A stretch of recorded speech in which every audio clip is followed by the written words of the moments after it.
Il y a Absolument. 35 ans, tu es à Paris, dans le bureau de Jean d'Ormesson. Il te dit je vais t'envoyer en Californie, mais attention, la Californie, c'est pas l'Amérique. Tu arrives là-bas, il y a donc 3 décennies, et puis aujourd'hui, tu y es toujours. Qu'est-ce qui s'est passé entre Los Angeles et toi? Un coup de cœur?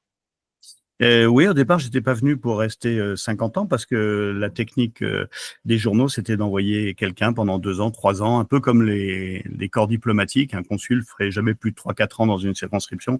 Là, c'était un petit peu pareil. C'était une erreur à mon sens parce que quand on est journaliste, on a besoin d'abord de se faire un carnet d'adresses et puis rentrer au bout de 3 ans à Paris, ça n'avait pas beaucoup de sens.